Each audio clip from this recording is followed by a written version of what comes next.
Allô, bonjour, bienvenue à Unité 6, leçon 8. Rien n'est parfait, page 266. Rien n'est parfait. Cet après-midi, Frédéric et Jean-Claude vont acheter des vêtements. Ils vont acheter ces vêtements dans un grand magasin. Ce magasin s'appelle le Bon Marché. Signe 1. Frédéric et Jean-Claude regardent les poules. Regarde! Comment trouves-tu ce poule? Quelle poule? Ce poule bleu. Il est chouette. C'est vrai, il est très chouette. Il est aussi très cher. Combien est-ce qu'il coûte? 200 €. 200 €! Quelle horreur! Signe 2. Maintenant, Frédéric et Jean-Claude regardent les vestes. Quelle veste est-ce que tu préfères? Je préfère cette veste jaune. Elle est très élégante et elle n'est pas chère. Oui, mais elle est trop grande pour toi. Dommage. Signe 3. Frédéric est au rayon des chaussures. Quelles chaussures est-ce qu'il va acheter? Alors, quelles chaussures est-ce que tu achètes? J'achète ces chaussures noires. Elles sont très confortables et elles ne sont pas chères. Regarde, elles sont en solde. C'est vrai, elles sont en solde, mais elles ne sont plus à la mode. Et là, rien n'est parfait. If you send me an email with the 3 items and what is wrong with each one from each scene, I'll give you 5 extra points on a quiz. Question de compréhension. These questions will be your homework. I will let you know when, but you will answer them in classroom, in French, in a complete sentence, according to the text. All of the answers are in the text. Note culturelle, le grand magasin. Le grand magasin est un magasin de 4 ou 5 étages où on peut acheter toutes sortes de produits différents. Vêtements, parfums, meubles, alimentation, générale, etc. Le grand magasin, c'est une idée française. Le premier grand magasin a été créé en 1852 par Aristide Boucicaut. 1810 à 1877. Ce magasin existe toujours et elle s'appelle Le Bon Marché. L'idée de M. Boucicaut était d'offrir à sa clientèle une marchandise de bonne qualité à des prix bon marché, d'où le nom Bon Marché. Son idée a été vite copiée dans toutes les villes. Comparaison culturelle. French department stores such as Le Bon Marché, La Samaritaine, Le Printemps, and Les Galeries Lafayette have internet sites. Check out one of these stores. How do its products compare to what you find in your local department store? Send me an email and tell me what you find. Guess what? Extra points. Okay. On this, oops, sorry about that. Oh, mon Dieu. Okay. On this page, thank you, we have a map of Paris, and just so that you can get an idea of what some of these department stores are like, here is the Palais Garnier, or l'Opéra Garnier. This is the Phantom of the Opera building. Over here, we have Les Galeries Lafayette, and then there's Lafayette Maison Gourmet across the street. So this is a big, huge building. And over here also, these are all parts of the Galerie Lafayette department store.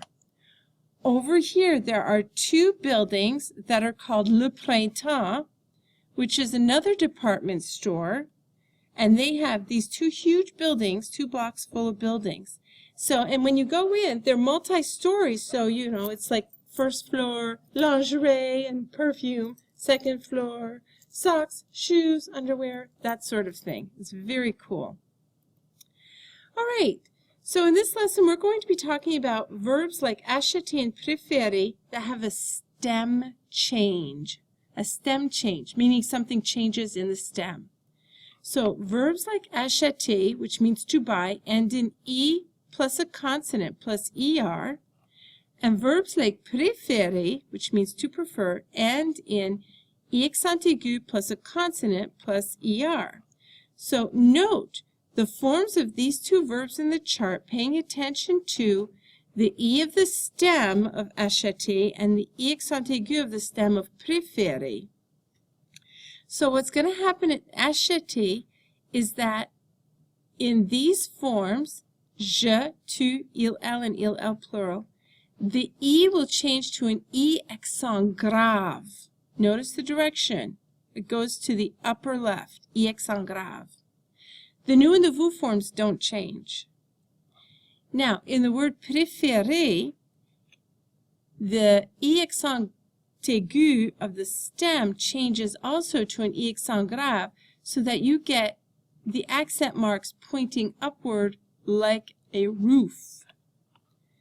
All right? So verbs like acheter and préférer take regular ER verb endings and have the following changes in the stem. All right? So acheter, the E becomes an E accent grave, and in préférer, the E accent aigu becomes an E accent grave. All right? In the je, tu, il, and il plural forms of the present. Just so you know, this is one of those things that you need to know, but is totally confusing. So if you have any questions, just ask. So, for my visually minded students, you can present stem-changing verbs as boot verbs. We've learned about the boot. Within the boot, the verb endings are not pronounced, and there is the same change in the stem.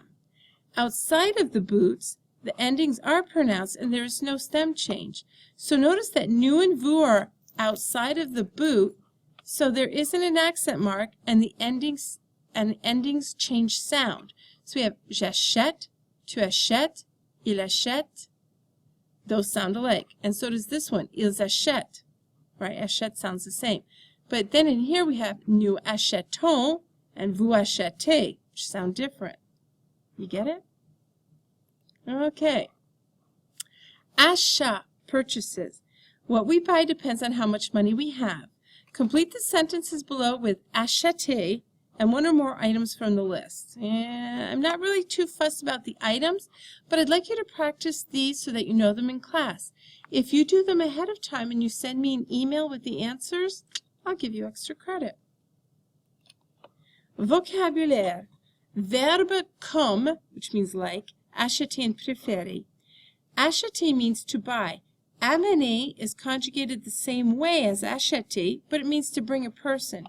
Notice that j'amène, tu amènes, il amène, elle amène, ils amènent, elles amènent have the E accent grave, but the nous and the vous forms don't. Okay? So we've talked about préférer. Espérer is also conjugated like préférer, means to hope. This E accent aigu changes to an E accent grave inside the boot. All right? In French, there are two verbs that correspond to the English to bring. Amener is for bringing people. J'amène une copine au pique-nique. Apporter is for things. J'apporte des sandwichs au pique-nique. Pique-nique. Everyone is bringing someone or something to the picnic. Complete the sentences below with the appropriate forms of amener and apporter. Right? This is a good way to practice knowing if you're bringing a person or bringing a thing and checking the stem change verbs. By the way, remember, apporter is not a stem change verb. It's just a regular ER verb. Thanks, and I hope that this helps you get ready for this new section. Au revoir.